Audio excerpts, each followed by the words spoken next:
अस्सलाम वालेकुम जी, क्या हाल चाल है। उम्मीद करता हूँ सब ठीक होंगे जी। मैं और मोटा आज किधर जा रहे हैं जी, बताएं किधर जा रहे हैं। मंडी किधर जा रहे हैं? मंडी में। कौन सी मंडी? अरे भाई भाई भाई क्या हुआ? भाई भाई क्या हुआ? बताओ ना। मैं और मोटा जी जा रहे हैं मंडी में। मंडी में क्या लेने जा रहे हैं? पाव लेने। चलो जी, बड़े भाई भी आगे। ये आज हम जा रहे हैं मंडी में पाए लेने। तो मोटा कह रही मेरा पाए खाने का दिल कर रहा है, तो हम जी मंडी में पाए लेने जा रहे हैं जी बड़े भाई के पास। उसके पास जी उसका बेटा है मोजिस सिगरेट वाला, जो आपको वीडियो बनाई थी सिगरेट जो पीता है। तो हम जी उसके पास जा रहे हैं मंडी में पाए लेने जा रहे हैं। ठीक है, मोटा कह रहे मैं भी साथ चलूँगा। ले जी हम आ गए मंडी के में। जो लोग पाए खाने के शौकीन हैं, अब आपको दिखाते हैं पाए कैसे बनते हैं और आप देख के बताएंगे कैसी सफाई है, गंदगी जगह है। देखेंगे तो आपको पता चलेगा पाए खाने कैसे लगते हैं। हम खा तो लेते हैं लेकिन पता बाद में चलता है पाए कैसे चाहें कैसे बने, ये वो किसी को नहीं पता।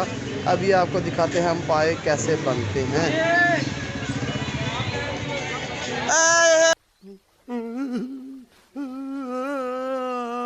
मलंगी मिल गया है, मलंगी मिल गया। मलंगी बाहर जूस पी रहा है, देखो जी मलंगी बाहर ही जूस पीती जा रहा है। अब्बा किथे?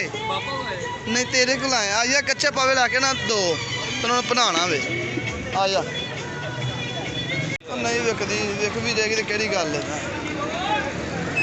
मंडी च आए हैं, मंडी च वाधू लस्सी है, लस्सी लस्सी लस्सी। अरे भाई भाई भाई क्या हुआ? भाई भाई क्या हुआ? मस्त प्लान है। कैसे कैसे लोग रहते हैं यार यहाँ पर।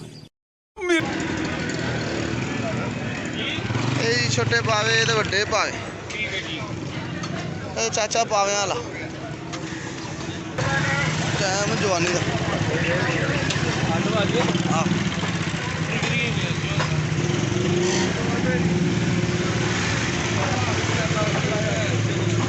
देखिए मोजी मलंगी पावा सही ना होया इत्थे। तेन मैं दस दियां अपनी होनी लड़ाई। चल चुक से तोल तेन कंडे, चल कंडे दे। ये कंडे ते जा रहा है पावे मोजी मलंगी। चल तोल, वीडियो तेरी बननी है चढ़नी नेट ते, तेन मैं दसदा।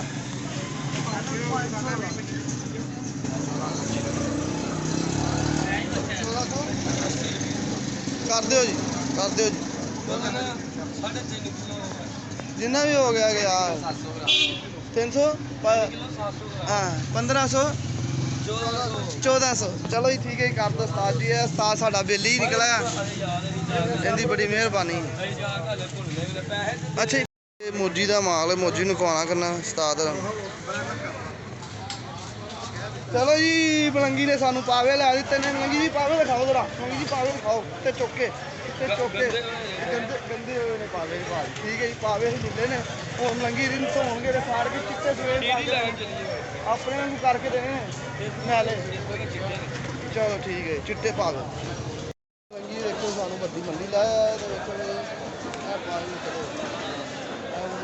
मंडी मंडी पावे लाया। मलंगी ये पावे बेच रहे यार, मलंगी है। ये बड़ी अच्छी बात कही आप। मलंगी है उस्ताद भाई, मलंगी डीलिंग शिलिंग कर रहा है जी बंदे ने गोश्त लेना ने। केड़ा पसंद है?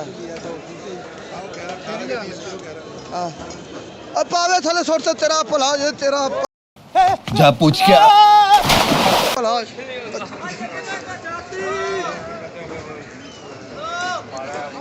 की गंद विचों कढ़ रहा है हथ मार मार के। वेखो मलंगी जी सब कुछ खा जाता, हड्डियां हुड्डियां भी बेच के खा जाता।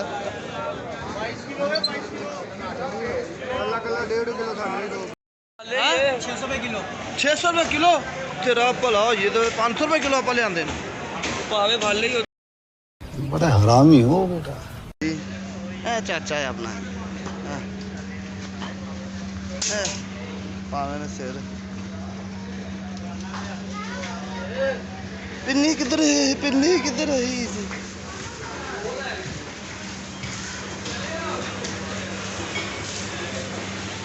लैला गड्डी ते आए ये है ਇਹ ਮੋਜੀ ਕਰ ਰਿਹਾ ਜੀ, ਬਗੈਰਤੀ ਕਰ ਰਿਹਾ, ਪਾਵੇ ਦੇ ਐਵੇਂ ਵਿਚਾਰੇ ਦੇ ਵਾਲ ਪੱਟੀ ਜਾ ਰਿਹਾ। ਛੁਰੀ ਫੜਾ ਇਹਨੂੰ ਕਹਿ ਲਾ, ਇਹ ਫੜਾ ਚੋ, ਫੜਾ ਜਲਦੀ ਫੜਾ। भाई छोटी छुरी वो पल्ली को वो पल्ली ਇਹ ਵੇਖੋ ਜੀ, ਪਾਵੇ ਵਿਚਾਰੇ ਨਾਲ ਜਾਤੀ ਕਰ ਰਿਹਾ। ਆਰਾਮ ਨਾਲ ਆਰਾਮ ਨਾਲ ਆਰਾਮ ਨਾਲ।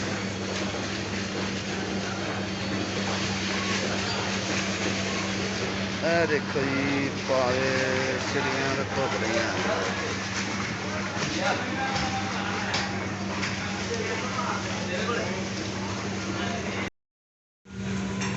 ये हमारे भी पाए, ये भी हमारे पाए तंदूर के अंदर जा रहे हैं जी। ये पाए तंदूर के अंदर जलेंगे, जाके इसके बाल उतरेंगे, फिर इसको नहला धुला के जी नया किया जाएगा। ये पाए को ये तंदूर के अंदर बाल सड़ने के लिए बेच दिया गया। ये पाया निकल आया और ये भी पाए को साफ करके तो इसको नहला धुला के पिन्नी भी आई हुई, पिन्नी भी देखे जी। पिन्नी मंडी में सैल करने, ये दानिश भी आया हुआ है, पिन्नी मंडी में सैल कर रही है, ये देखे जी। ठीक है मोटा जी, हो गया तो फटो फिर। मलंगी देखे जी, मलंगी साहब जी पावे बना रहा है, छील के ते साफ सुथरे कर रहा है जी। अरे ठीक है जी। हाँ बकरा ही क्योंकि वो आए बकरे इंटरव्यू लाया। अच्छा मेरा भरा मैंने पूछा कितना भाग गया, ये बच्चे का भाग